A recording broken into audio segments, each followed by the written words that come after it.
of fellowship. This is part of the historical evidence, because this is showing us, some of the figures of speech, especially from the first century, saying that the book of Galatians is written in the first century.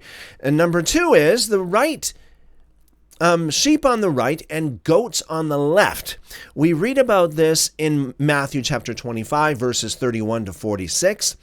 And then number three, I have the left hand, meaning like evil or deceivers, that which is bad. Again, back to the parable of the sheep and the goats. That's a good example, provides a good example of that. And Ecclesiastes chapter 10 says, the foolish man's heart directs him toward the left. Can you imagine that? Let's have a quick little peek at each one of these passages, and we will we'll talk about this. Let me know in the live chat what you think. Let me know in the comment section what you think. So first of all, we have Psalm 110, verse 1. Let's read it.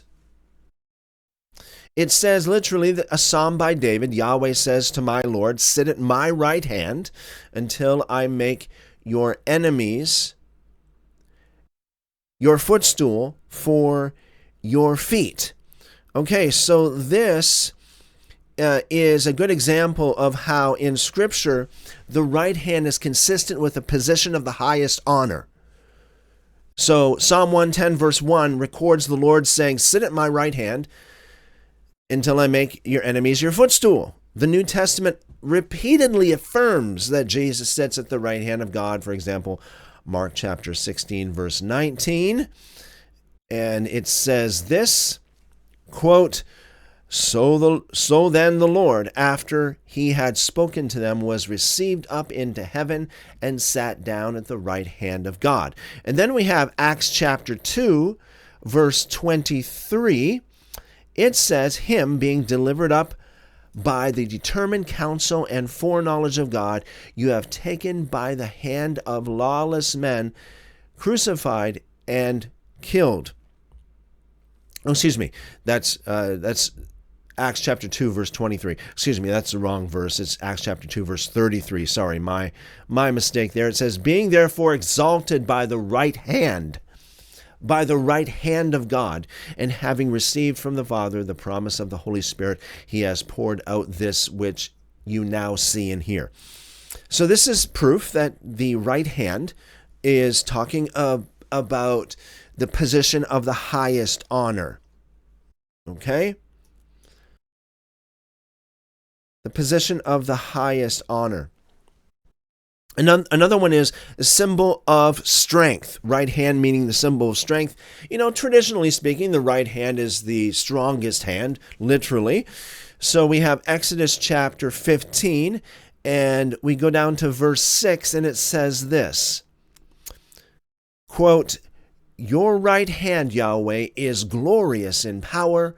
Your right hand, Yahweh, dashes the enemy in pieces. So here we see that the right hand is metaphorically used to describe God's strength and salvation.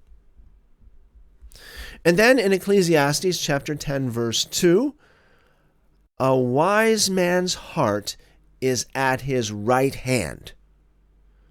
So this is talking about wisdom. This explicitly links the right hand with wisdom and the good.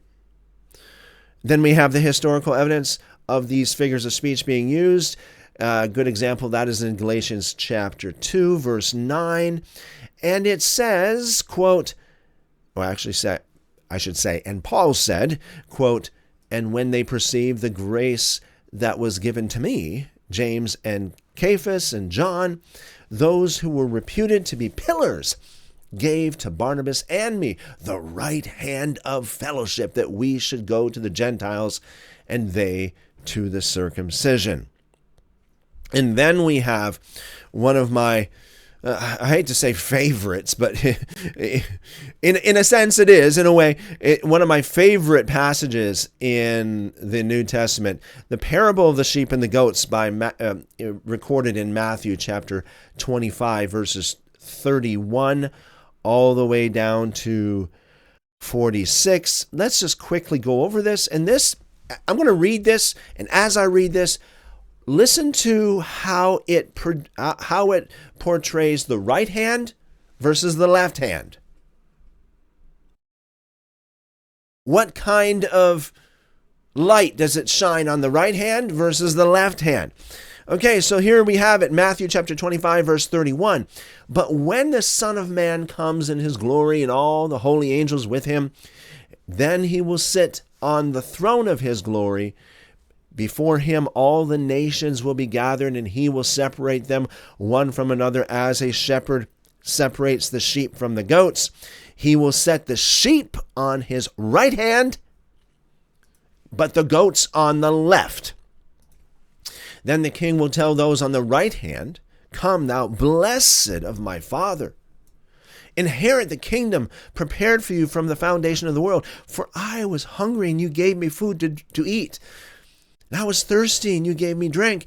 I was a stranger, and you took me in. I was naked, and you clothed me. I was sick, and you visited me. I was in prison, and you came to me." Then the righteous at the right hand, answered him, saying, "Lord, when did we see you hungry and feed you, or thirsty and give you a drink? When did we see you a stranger and take you in, or naked and clothe you? When did we see you sick or in prison and come to you?" The king will answer them, "Most certainly I tell you, because you did this to one of the least of these, my brothers, you did it to me." Be careful what you do to the brothers. Be careful what you do to those who are fellow believers. Verse 41, the very next verse, it says, "Then he said to those on the left hand, depart from me." You don't want to be on the left, by the way, folks. "Depart from me, you cursed, into the eternal fire, which is prepared for the devil and his angels." Why? "For I was hungry, and you didn't give me food to eat. I was thirsty, and you gave me no drink. I was a stranger, and you didn't take me in, naked, and you didn't clothe me, sick and in prison, and you didn't visit me." Then what they will also answer, saying, "Lord, when did we see you hungry or thirsty or a stranger or naked or sick or in prison and didn't help you?"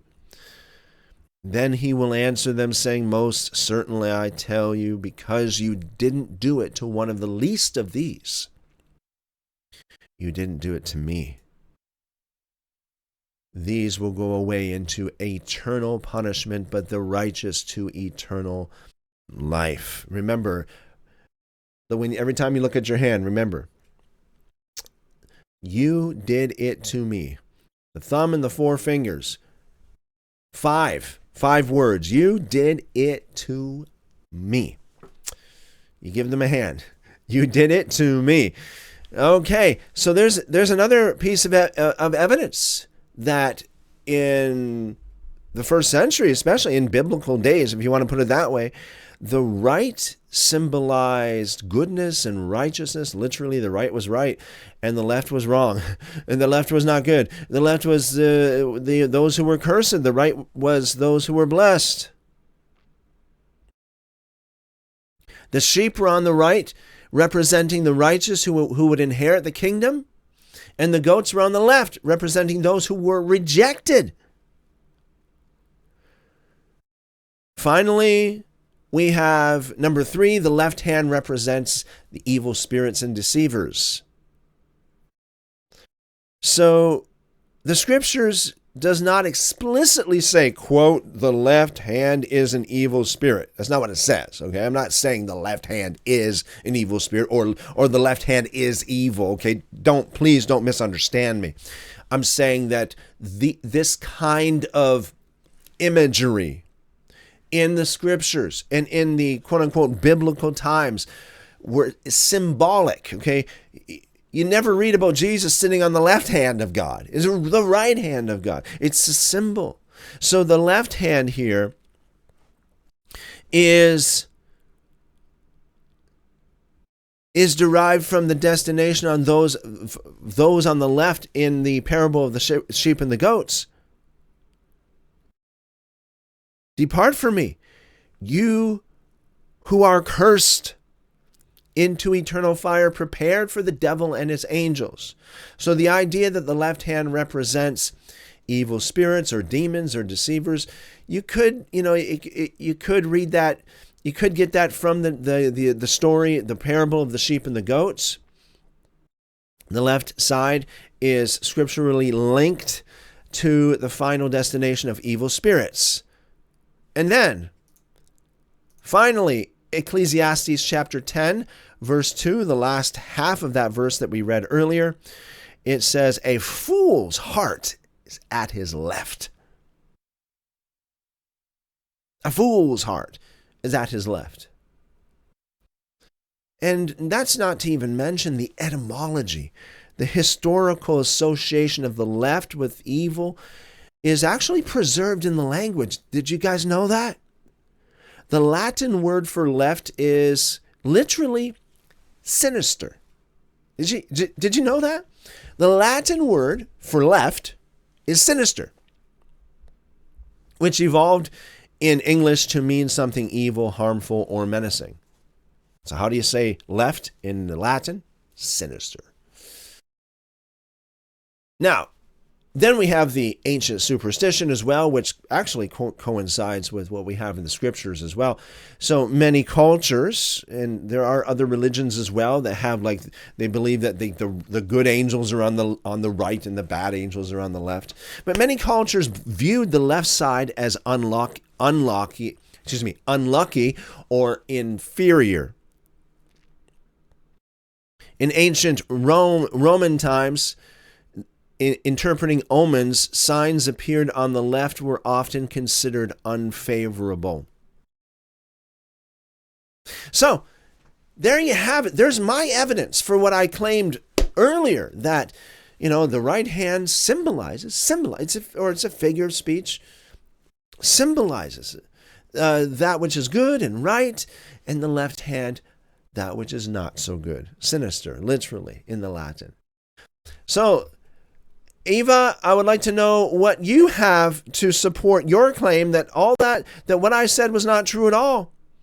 And by the way, just because you end your beautiful comment with God bless doesn't justify the fact that you broke your agreement with me by publicly stating that what I said is not true without providing evidence.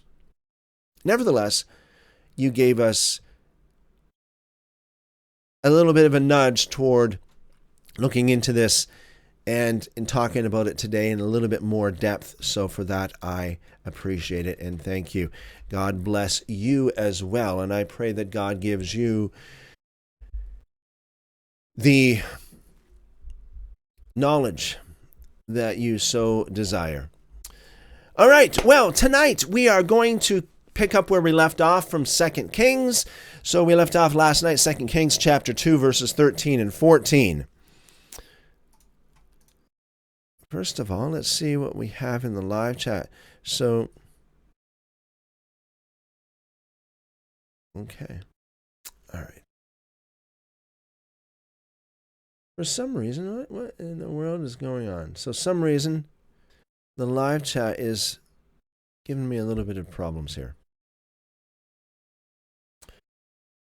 Okay. So we have in the live chat, Matthew says, Shalom everyone, Erev Tov and blessings. Well, Shalom Matthew, welcome and blessings multiplied back to you as well. I hope you're having an awesome night and hope the rest of your night is going to be an awesome night.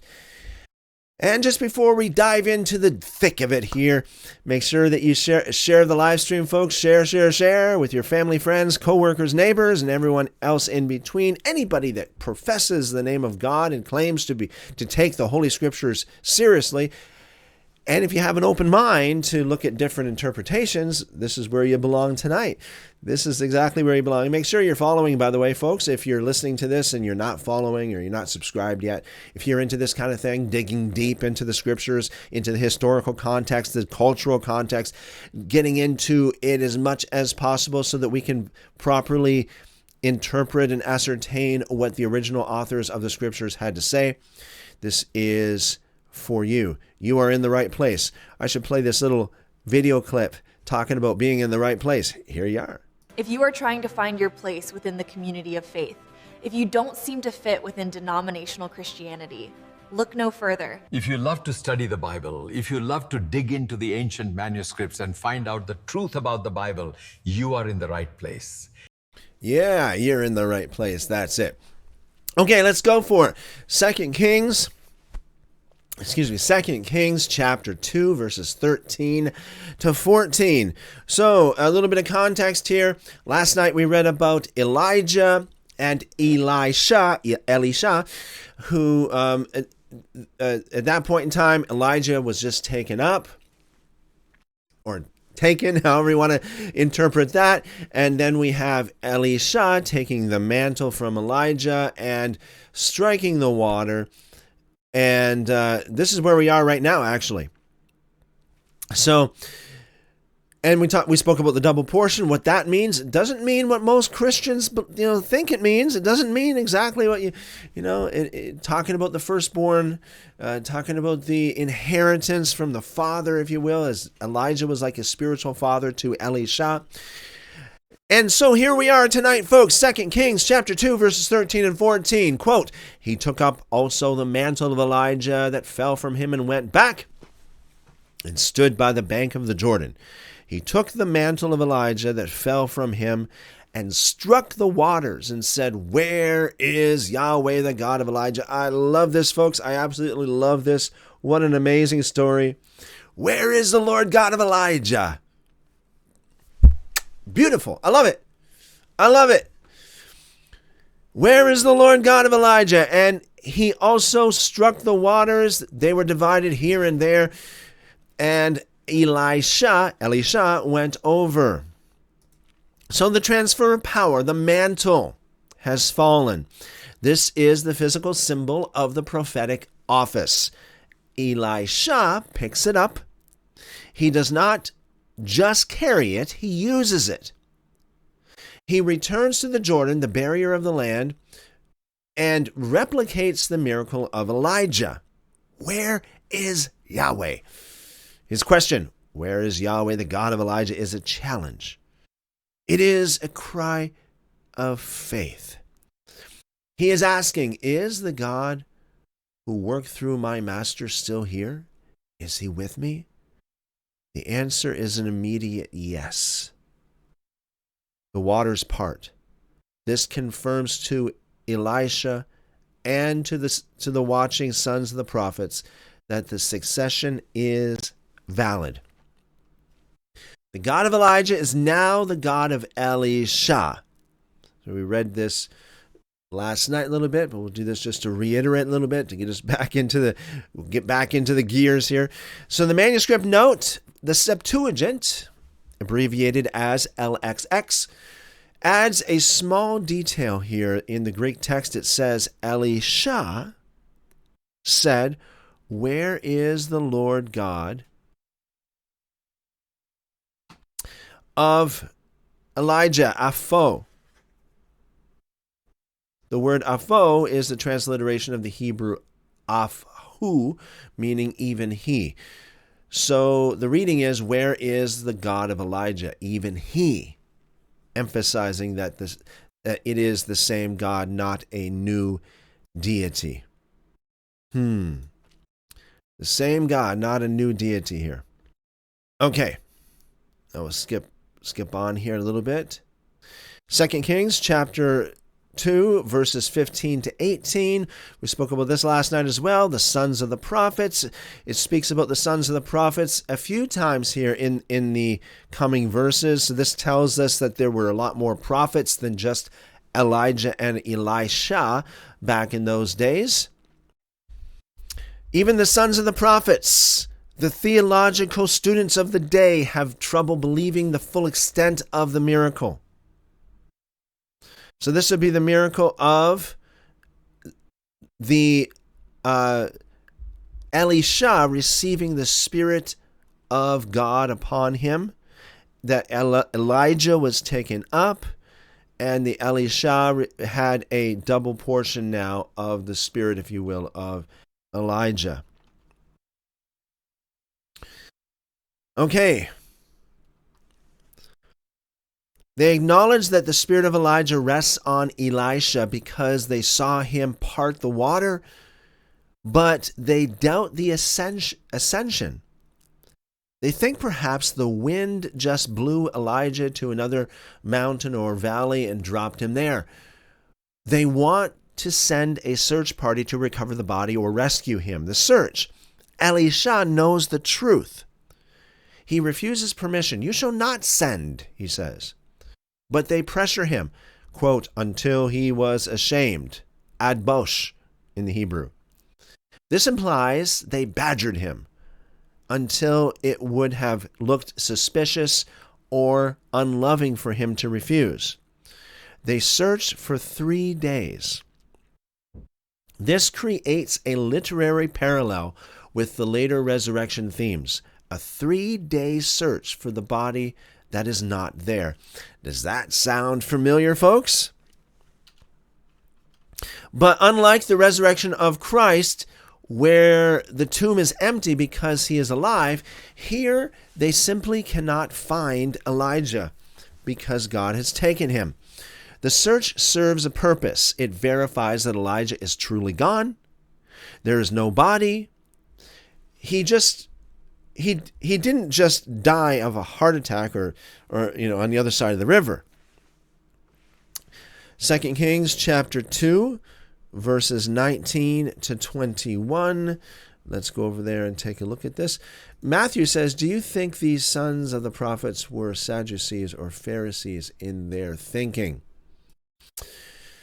Okay, yeah, very good question, Matthew. So I don't, just for clarification here, I don't think we have any evidence that, that Sadducees or Pharisees literally existed back in those days. Now, I'm not saying that's what you are implying here, but I understand that we have two different schools of thought, right? We have a school of thought like the Sadducees and one like the Pharisees. The Sadducees being the quote-unquote sola scriptura people, and the Pharisees being the more of a liberal theology, if you will, accepting the written Torah, the oral Torah, the traditions, the pseudepigrapha, the apocrypha, and lots of other things that, lots of other stuff like that. Matthew, to answer your question, I don't know. It's really hard to say. I would, yeah, we have no evidence. I have no evidence to give you an answer either one way or another way that Matthew. So I can't answer that question. But that's a very good question. Thank you, Matthew, for asking. Okay, so let's go take a look here at 2 Kings chapter 2, and we're going to go to verses 19 to 22. So 2 Kings chapter 2, verses 19 to 22. Verse 19 says, and I quote, "The men of the city said to Elisha, 'Behold, please, the situation of this city is pleasant, as my Lord sees, but the water is bad and the land is barren.' He said, 'Bring me a new jar and put salt in it.' Then they brought it to him. He went out to the springs of the waters and threw salt into it and said, 'Yahweh says, I have healed these waters. There shall not be from there any more death or barren wasteland.' So the waters were healed to this day, according to Elisha's word, which he spoke." I have an idea, folks, that I think is a plausible idea of what happened. This is something you probably never heard before. So here's the story. We have waters that are not very good waters, okay? They're not healthy waters. You can't really drink these waters without getting sick. And so Elisha, quote unquote, healed the waters using some salt, whatever that might be. I think I have an idea of what it probably was. scientifically speaking. So several years ago, I spoke to a dear gentleman that still owns a water treatment business not too far from where I live. And we're talking about water treatment options and different ways of treating water and, making it healthy and all that kind of stuff. And he said that there is this one kind of salt that you can use called alum. Alum, okay? There's a salt called alum that you can use that if you put it in water, what it does is it binds to the microscopic bacteria that's in the water, and it causes it to get really heavy, and it sinks to the bottom. And thus, whenever you start out with something that's really like a really contaminated water, it's very dirty, you can use alum to purify the water.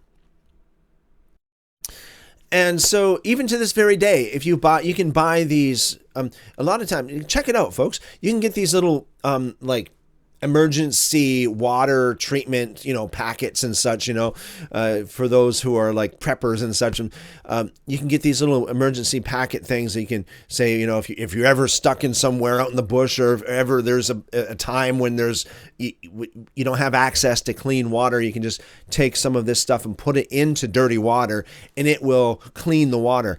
And quite often alum is in there. You got alum and some other stuff as well to sanitize the water.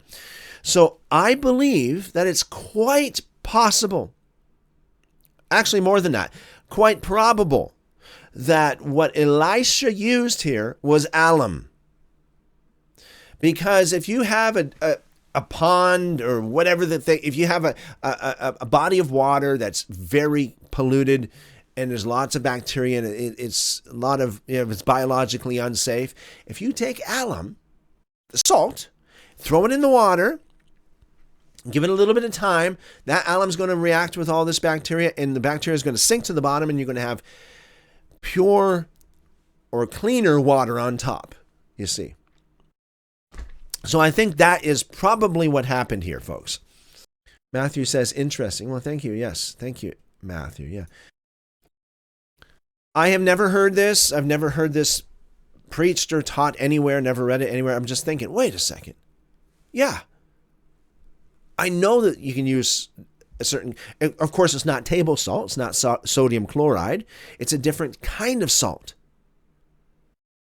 There are millions of different kinds of salt, scientifically speaking. If you're into chemistry, I can't tell you exactly how many, kinds of salt there are, but it's a whole lot more than just sodium chloride table salt. There's lots of different kinds of salt. Well, for that matter, you can get like a kind of like a bleach kind of salt as well, So there's lots of different stuff like that. Jody says, Shalom all. It is interesting. We discussed this a few months ago regarding salt as a preservative, not the flavor of earth. It was pretty eye-opening for me, as we generally think of salt differently. Yes, yeah, thank you, Jody. And Shalom, Jody, good to see you. Blessings multiplied to you and your family. Yeah, well, yeah, thank you for sharing that. I'm glad it was a blessing to you. Yeah, I've heard this preached before, and this is a. I think this is a talking about a different kind of salt in the Gospels when Yeshua said, "You are the salt of the earth." In another little factoid as well. I know I'm off on a little bit of a rabbit trail, but a little bit of a side note, a little factoid for you guys, a little nugget of gold. I'll just kind of toss your way. That is, in the synoptic Gospels, Matthew, Mark, and Luke, Yeshua said, "You are the salt of the earth." Period. End of story. In the Gospel of John, he said, "I am the salt of the earth." He said that he was the salt. He didn't say anything about his disciples or any of the other, or any believers or anybody else being the salt. In the Gospel of John, he's the salt of the earth, which, you might say, well, okay, well, what does that mean, Christopher? Well, that goes into a really deep topic into the Gospel of John. The Gospel of John has got its own unique flavor, and Yeshua in the Gospel of John he's always making some bombastic claims about him. I am the great shepherd, or I am the good shepherd. I am the bread of life. I am the light of the world. I am the salt. So all this kind of stuff. Actually, you know what?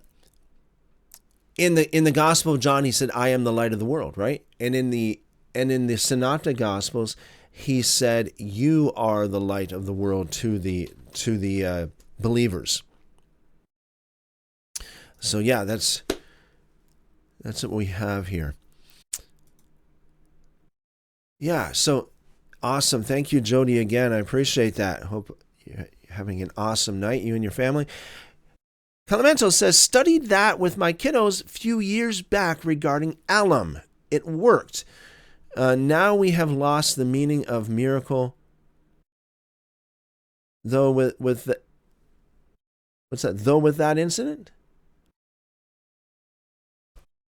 Now we lost the meaning of miracle, though with that. Oh, I see. I think I know what you mean, Clementos. Please correct me if I'm wrong, please. So I think what you're asking is, we have kind of lost the idea of it being like a supernatural miracle. If that's what you mean, yeah, in a way, but I think it's awesome because it really helps us to understand that God is a practical God. He's more practical than a lot of people think that he is, in my estimation. Yes, he is a supernatural God, and he operates supernaturally for sure, but he's a lot more practical in many ways. Like he gives us these practical things to help us. And this being one of them, I think, alum. Thank you, Calimentos. Matthew says, yes, but how much alum would it take to purify a spring? Okay. Yeah, getting into the nitty gritty, Matthew. So first of all, how big was the spring? And yeah, I mean, it doesn't take a whole lot of alum. It really doesn't take a whole lot of alum. Like if you got a liter or a quart of water, you just put like a little bit of alum in there, and it will do the trick. So it doesn't really take, like, it's not like Elisha would have to bring in transport truckloads of alum. He could have done it depending on the size of the spring. So once again, Matthew, we don't know all of the details there. But it seems to me like that's probably what happened. I think it was alum or something like that was used. Thank you, Matthew. Joni says, that's what I was referencing as Matthew brought up Yeshua teaching using salt as a parable. Yeah, all right. Well, yes, that's awesome. Thank you, Jody. Yeah, I remember in churches so often, it's like they read the Synoptic Gospels saying, you are the salt of the earth, you are the salt of the earth. And a lot of pastors would say, oh, that means that you are to add flavor to the world, because salt's used for flavor. I don't buy that. Maybe back in the day I might have, back in the day, but I don't really buy that anymore because really, is it really God's will for us to make the world taste better? Isn't it God's will for us? Well, I mean, the kingdom of heaven. We're not of this world, right? We're not of this world. So, and furthermore, you go back in time. Even not that long ago, like a couple hundred years ago, all things considered, there were no refrigerators or freezers or any kind of, electric appliances. So they had to preserve food, and the primary way of preserving food was salt. I used to work at a food processing plant. not that long ago, and you guys would be absolutely shocked to know that even to this day, I mean, this wasn't that long ago. One of the major projects there at this food processing facility was to desalt things. A lot of food that came in from overseas. And so shiploads, literally shiploads full of food that were packed in various containers. And of course they couldn't, it wouldn't be feasible financially to freeze an entire, ocean liner. It wouldn't be feasible to pay for the electricity to refrigerate or freeze an entire shipload of food. So what they did was they would use salt. And man, like literally, I don't know.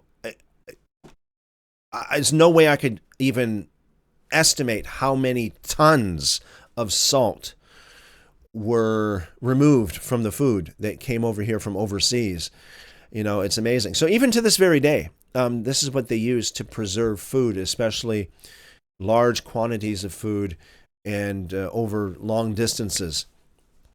So yeah, I think that when Yeshua said, "You are the salt of this earth, you are the salt of the earth," I think what he meant was, it's your job to preserve the ancient morals, the ancient words ever true. It's your job to preserve that ancient path. It's your job to preserve society, to keep it from going corrupt. Keep it good and preserve it in that salt. Think about it. How many, if you look at it percentage-wise, back in those days, how much percentage of salt was used for preservation? And how much was used for just a taste enhancer? I would think probably the taste enhancer was very, very minimal. Probably less than 1% of all the salt that was produced in the world back in those days was used for taste enhancer. So, yeah, and that just goes to show how much we read into the text. We read this ancient text, be it the Gospels or anything like that. We read it with modern eyes. We all do this. I'm guilty of it myself. You read it with modern eyes, and it's like, oh yeah, it says we're the salt of the earth. That means we are to enhance the flavor. How do you know? Just because we use salt today for that purpose more than ever doesn't mean that's what it was primarily used for back in those days. Yeah, amazing. All right, so we have the story of Elisha with the salt. Okay. The curse of Jericho. So in this passage, this is 2 Kings chapter 2, verses 19 to 22. We're at Jericho. Joshua cursed this city in Joshua chapter 6, verse 26. The men of the city say the location is pleasant, but the water is bad, and the quote-unquote land miscarries. The Hebrew word for bad implies it causes barrenness or death. The very ground was rejecting life, likely causing the women and livestock to miscarry. And this could be, because of the bacteria that was in, was bad water, literally. The miracle of the salt. Elisha asked for a new jar and salt. Salt is a symbol of the covenant in Leviticus chapter 2, verse 13, Numbers chapter 18, verse 19. Covenant of salt, it preserves and purifies. Scientifically, throwing salt into a spring usually ruins the water. Of course, this is talking about table salt. If you're looking at like a bleach salt, you can actually get bleach as a salt as well. So if you're looking at like a bleach salt or alum, then it's the opposite. It actually heals the water. All right, so God uses this so-called salt to reverse the curse. The prophet of God has the authority to reverse the curses of the law when the people turn to him in faith. Jericho, the first city judged by Joshua, becomes the first city healed by Elisha. Okay, so verses 23 to 25, it says, he went up from there to Bethel. As he was going up by the way, some youths came out of the city and mocked him and said to him, "Go up, you baldy! Go up, you baldy!" He looked behind him and saw them and cursed them in Yahweh's name. Well, wow. Yeah, what can I say? And then two female bears came out of the woods and mauled 42 of the youths. They went from there to Mount Carmel, and from there he returned to Samaria. Wow. Well, you don't want to be messing with God's people. That's the moral of the story here. Don't mess with God's people. So, the bears and the children. This is one of the most controversial and criticized passages in the Bible. Skeptics often point to this and say, look, your God sends bears to kill little children just for name calling. We must look at the Hebrew text closely to understand what is happening. Who were they? The King James translates this as little children. The Hebrew phrase is Ne'irim Katanim. Na'ar can mean a boy, but it is often used for young men, servants, or soldiers. Well, that's quite the scope of definition, isn't it? It doesn't necessarily mean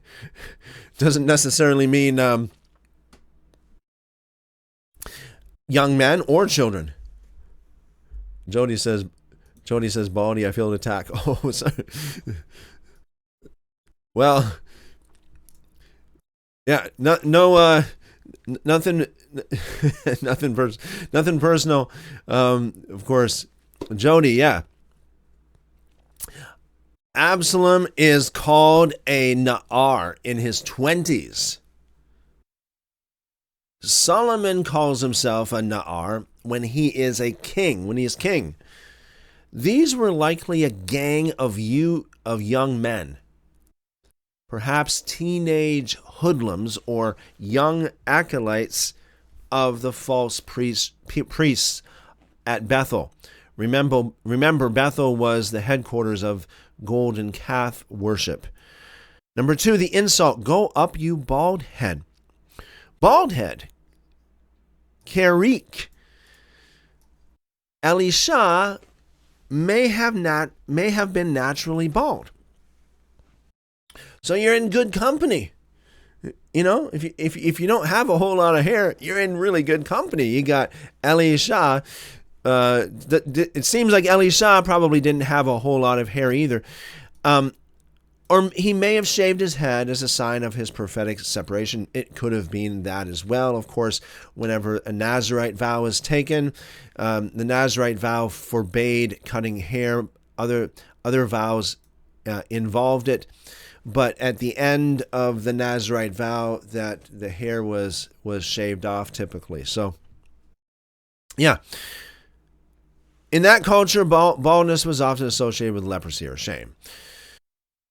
Go up, allez. This is the key. They are not just telling him to go up the hill. They are mocking the ascension of Elijah. Your master went up to the sky. Why don't you go up too? Blast off. Get out of here. We don't want you or your Yahweh worship here.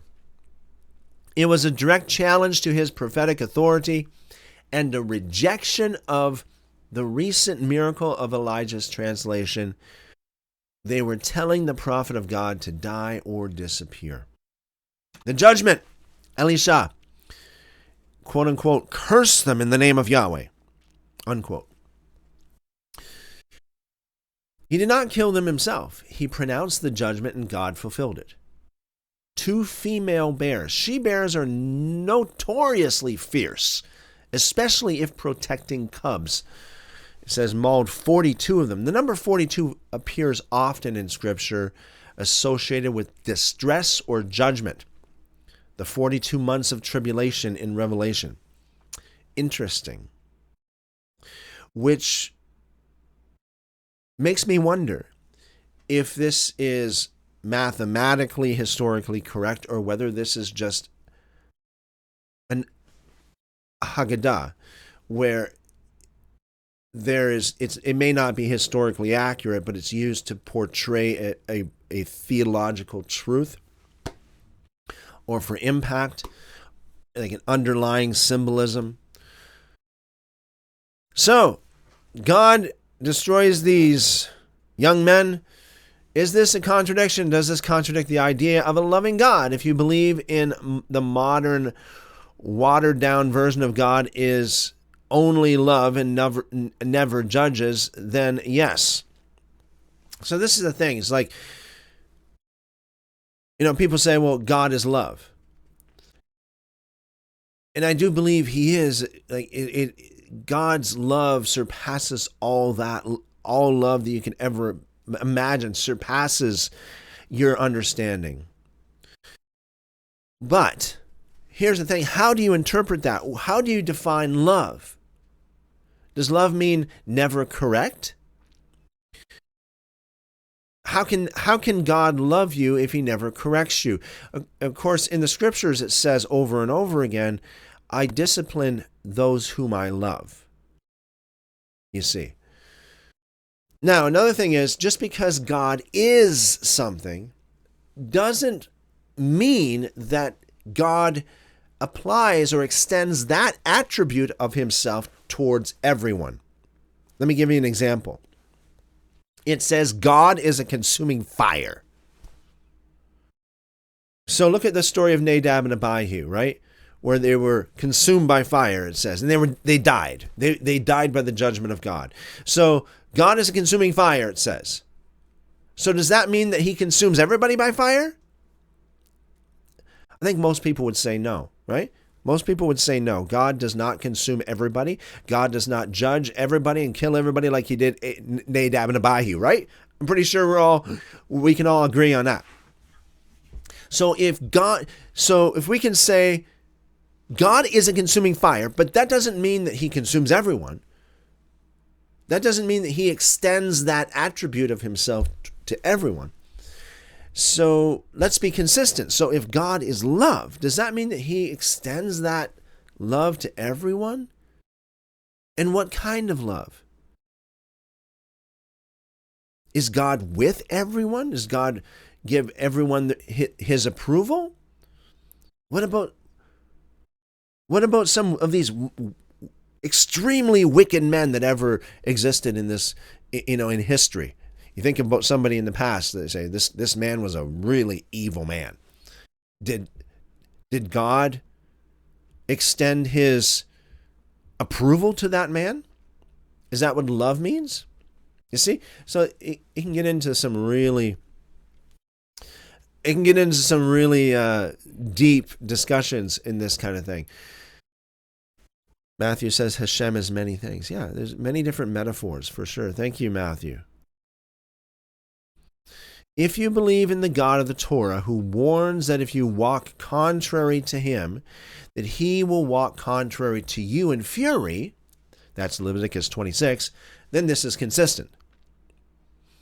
Leviticus 26 verses 21 to 22 explicitly says, if, there's a condition here, if you walk contrary to me, I will let loose the wild animals of the field among you, which shall rob you of your children.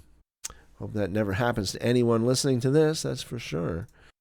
The people of Bethel had walked contrary to God for generations. This gang of youths represented the hardened apostasy of the next generation. God cut them off to protect the ministry of Elisha before it even began. Hello, Jack. Okay, so let's go on to the next chapter, 2 Kings chapter 3. And by the way, folks, I am live right now on multiple platforms. I'm live on YouTube. I'm live on Facebook, Rumble. I'm live on BitChute, Kick. Okay, to name a few. I'm live on TikTok as well. So if you ever darken the doors of any of those platforms that I just mentioned, make sure you got me over there. Just go over to any of those aforementioned platforms and look me up, Christopher Enoch. Christopher Enoch, you should see me there. 2 Kings chapter 3. Okay, so now we move to 2 Kings chapter 3, which records the war between Israel, Judah, and Moab. This brings us back to the Mesha Stele we mentioned earlier. So, 2 Kings chapter 3, verses 1 through 3. It says, Now Jehoram, the son of Ahab, began to reign over Israel in Samaria in the 18th year of Jehoshaphat, the king of Judah, and reigned 12 years. He did that which was evil in the sight of Yahweh, but not like his father and like his mother. For he put away the pillar of Baal, that his father had made. Nevertheless, he deeply respected the sins of Jehoram, the son of Nebat, with which he made Israel to sin. He didn't depart from them. Okay, so let's talk about this. Jehoram's partial reform. Jehoram is an interesting figure here. He is evil, but not like his father, Ahab. Al says, Shalom, everyone. Shalom, Al. Welcome and blessings multiplied to you and your family. Hope all is well. He removes the pillar of Baal. This sacred stone was likely an obelisk erected by Ahab for Tyrian worship. However, while he removes the foreign worship of Baal, he clings to the sins of Jeroboam. What are the sins of Jeroboam? The state religion of the golden calves at Dan and Bethel. Jehoram was a pragmatist. He got rid of Baal worship, perhaps to appease the people or the prophets. But he kept the golden calves because they were politically necessary to keep Israel separate from Judah. Lesson: partial obedience is still disobedience. Reforming the gross sins while keeping the convenient sins does not please God. 2 Kings chapter 3, verses 4 and 5. Now Mesha, king of Moab, was a sheep breeder. And he rendered to the king of Israel the wool of 100,000 lambs and 100,000 rams. But it happened when Ahab was dead, that the king of Moab rebelled against the king of Israel. So what do we have here? The economics of rebellion. Here we see the economic motivation for the war. Moab was a vassal state paying a massive tribute, the wool of 200,000 animals. Sheep breeder, noked in the Hebrew, is a term also applied to the prophet Amos. In Amos chapter 1, verse 1, it implies a significant business operation. When Ahab died, Mesha saw a chance to stop paying this massive tax. This is the rebellion mentioned back in 2 Kings chapter 1, verse 1, now being detailed. So in 2 Kings chapter 3, verses 6 to 8, it says, quote, King Jehoram went out of Samaria at that time and mustered all Israel. He went and sent to Jehoshaphat, the king of Judah, saying, the king of Moab has rebelled against me. Will you go with me against Moab to battle? He said, I will go up. I am as you are. My people as your people. My horses as your horses. He said, which way shall we go up? He answered, the way of the wilderness of Edom. Okay, let's look at this passage. The alliance. We got Jehoshaphat, the king of Judah. He's a righteous king, but he has a fatal flaw. He loves making alliances with the wicked house of Ahab. He gives the exact same response to Jehoram that he gave to Ahab years earlier in 1 Kings chapter 22, verse 4. Quote, I am as you are, my people as your people. Jehoshaphat is a believer who cannot say no to his ungodly relatives. The strategy? They decide to attack Moab from the south through the wilderness of Edom. Normally, you would attack Moab from the north, crossing the Jordan. But by going south around the Dead Sea, number one, they could link up with the king of Edom, who was a vassal of Judah. And number two, they could catch Moab by surprise, attacking their undefended southern flank. However, this route required a marching through a brutal desert. Al says, great blessings every day. Thank you, Al. Great blessings, greater blessings multiplied back to you and your family. Hope all is well. All right. So, the miracle of the water and the human sacrifice. The kings of Israel, Judah, and Edom have marched for 7 days into the wilderness to attack Moab from the south, but they have run out of water. In 2 Kings chapter 3, verses 9 and 10, it says, quote, so the king of Israel went with the king of Judah and the king of Edom, and they made a circuit of 7 days' journey. There was no water for the army, nor for the animals that followed them. The king of Israel said, alas, for Yahweh has called these 3 kings together to deliver them into the hand of Moab. Okay, so the crisis here, a 7-day march through the arid Arabah without sufficient water, is a death sentence. Notice the immediate reaction of Jehoram, the king of Israel. He blames Yahweh. Alas, for Yahweh has called these 3 kings.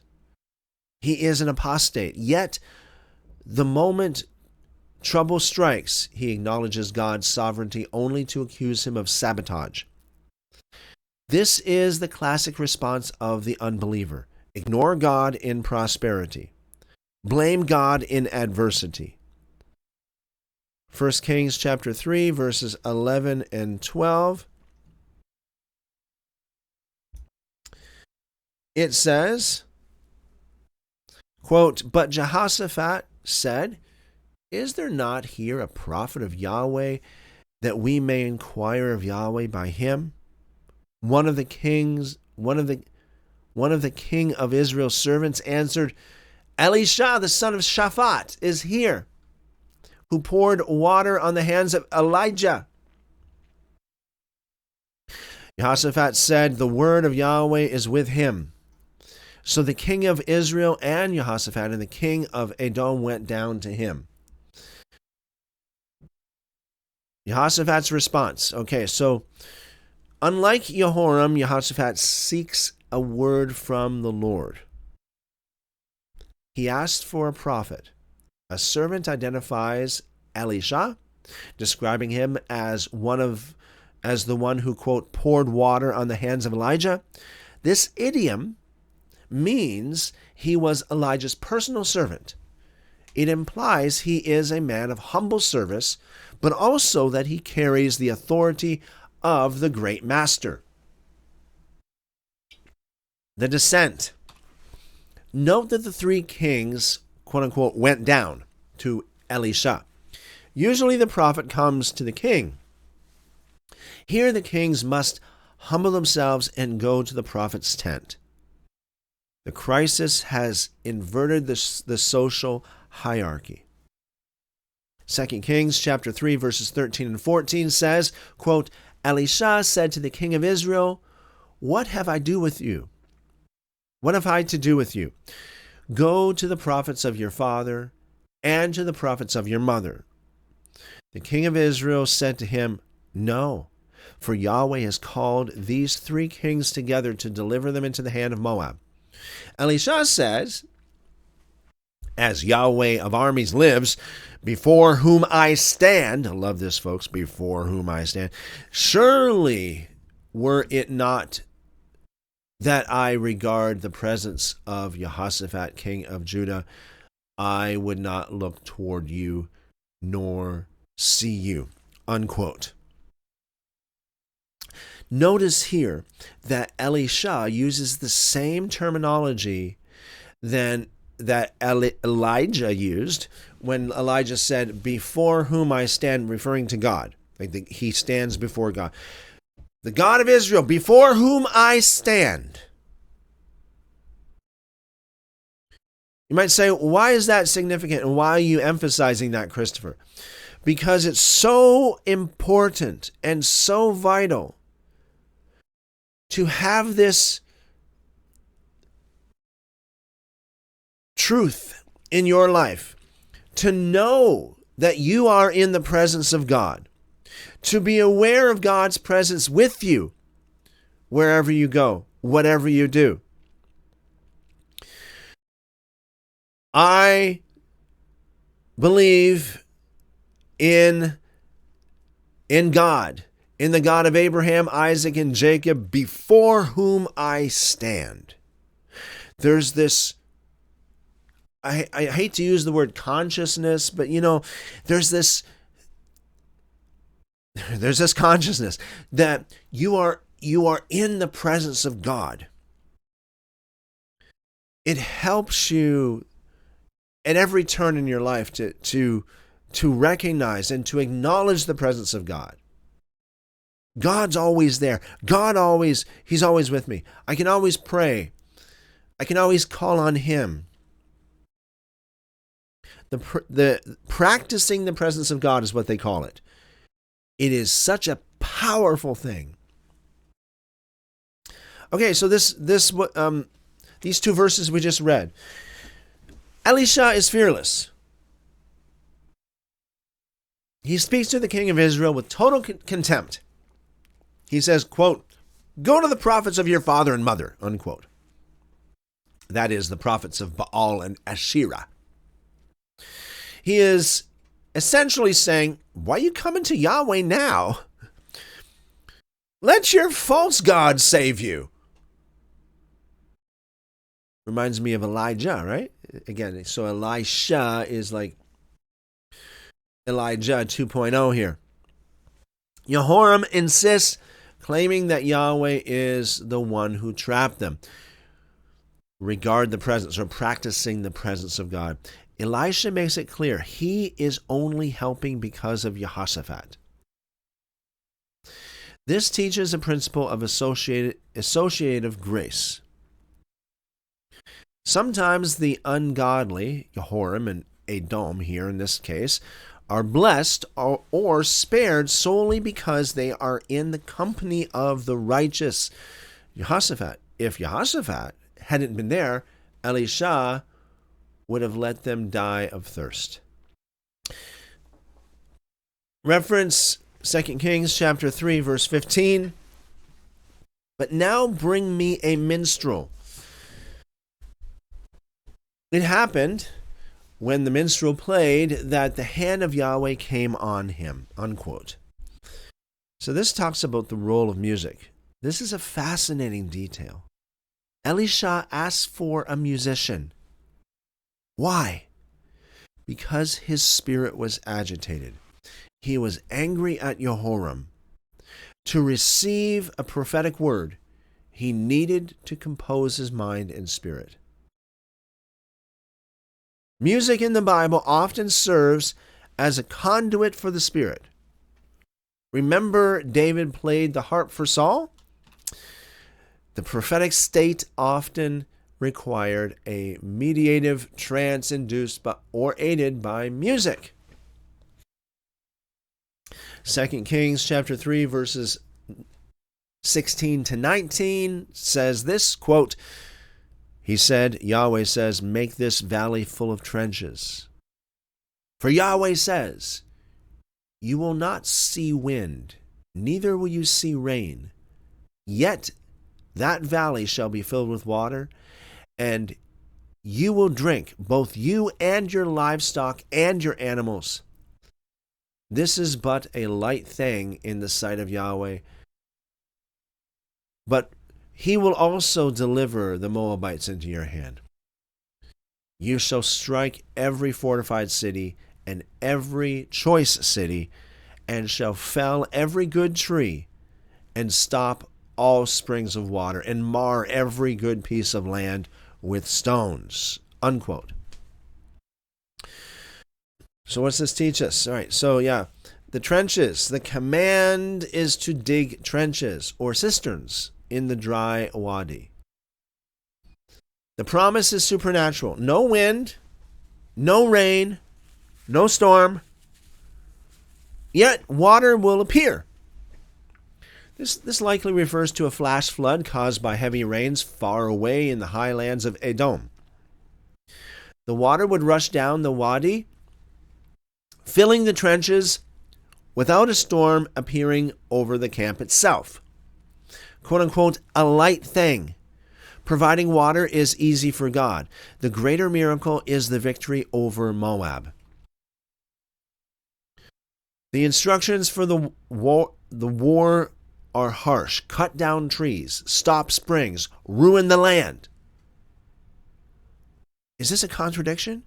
Deuteronomy chapter 20, verses 19 to 20 forbids the Israelites from cutting down fruit trees during a siege. Quote, it says literally, quote, when you besiege a city, ...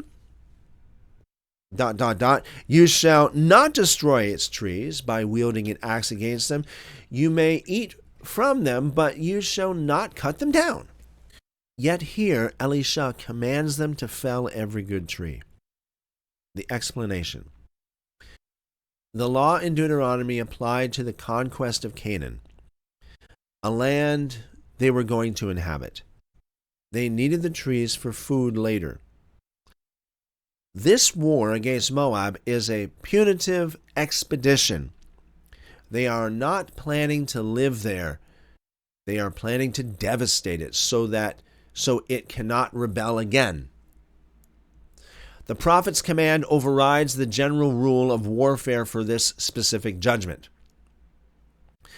Okay, so let's read 2 Kings chapter 3, verses 20 to 23. It says, quote, it happened in the morning about the time of making the offering that, behold, water came by the way of Edom, and the country was filled with water. Now when all the Moabites heard that the kings had come up to fight against them, they gathered themselves together, all who were able to put on the armor and upward, and stood on the border. They rose up early in the morning, and the sun shone on the water, and the Moabites saw the water opposite them as red as blood. They said, this is blood. The kings have surely fought together, and they have struck each other. Now, therefore, Moab to the spoil. Okay, so here again we have another passage where it talks about blood. Many times in the scriptures, like the blood moon, for example, the waters turning into blood in the days of Moses, and so on and so forth. This is not literal blood. This is a figure of speech that means red. So this happens even today. In some people, maybe some of you might be listening to this. Some people, you experience this, and I've seen this personally myself. Some basements, if you're living in a home, in a house, and you have a basement, if it's an older house especially, sometimes there can be on the floor, there can be like a red stain. And this red, it looks like red dye that comes up out of the ground. And you take water and you put it on it, you think you're just going to wash off the red stain or whatever it is. And when you put water on it, it's like, it looks like blood. It's like, wow, this, like, the water just becomes bright red. Like literally. So what it is it's a certain, they call it iron ochre. It's supposed to be like something that's derived from a iron-eating bacteria that's found in certain soils. And it produces this red effect. Even to this very day, some people's basements, they get this in.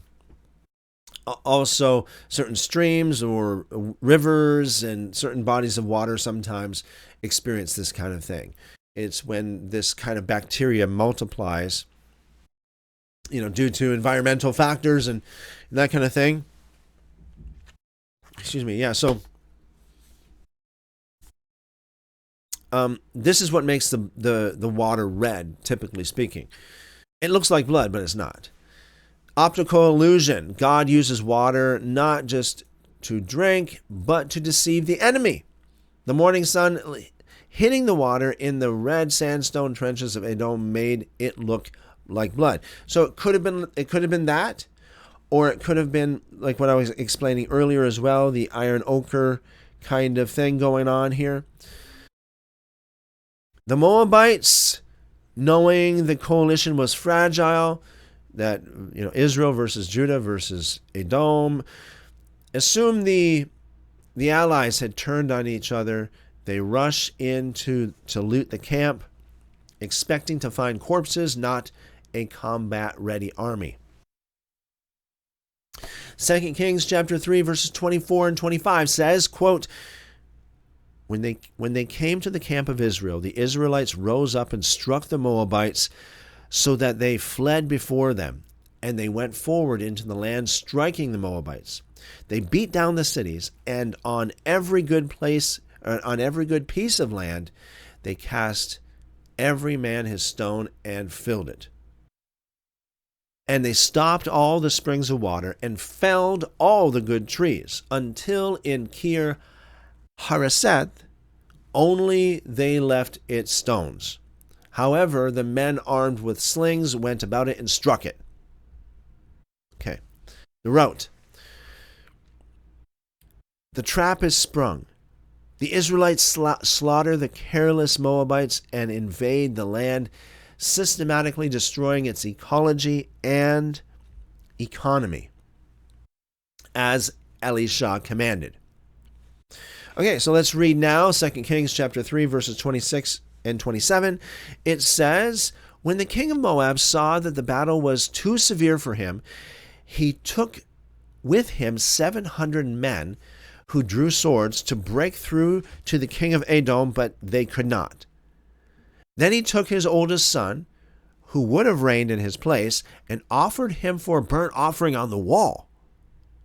There was great wrath against Israel, and they departed from him and returned to their own land.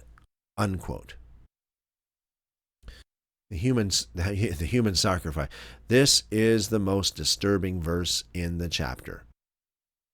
King Mesha, trapped in his capital, Kir Hareseth, tries to break out but fails. In desperation, he takes his eldest son and heir and sacrifices him as a burnt offering on the city wall in full view of the Israelite army. This was an offering to Chemosh, the god of Moab, to appease his anger and gain his help. Quote unquote, great wrath against Israel. The text says there was great wrath against Israel, and they departed from him. This phrase, Ketzef Gadol, is difficult. Whose wrath? Whose wrath are we talking about here? There was great wrath against Israel. Could have been anybody, right? Number one, divine wrath. Was it Yahweh's wrath? Did God become angry at Israel because they pushed Mesha to such an abomination, or perhaps because they were complicit in a war that led to human sacrifice? Number 2, was it Moabite wrath? Did the sacrifice inspire the Moabite soldiers to fight with a berserker fury? Driving the Israelites back? Or number 3, was it supernatural power of Chemosh? This is the most uncomfortable interpretation. Did the sacrifice work? Did Chemosh actually empower the Moabites to repel Israel? Some scholars suggest the quote-unquote wrath was a psychological terror that fell upon the Israelites. Witnessing such a horrific act traumatized them or made them fear a supernatural backlash, causing them to retreat.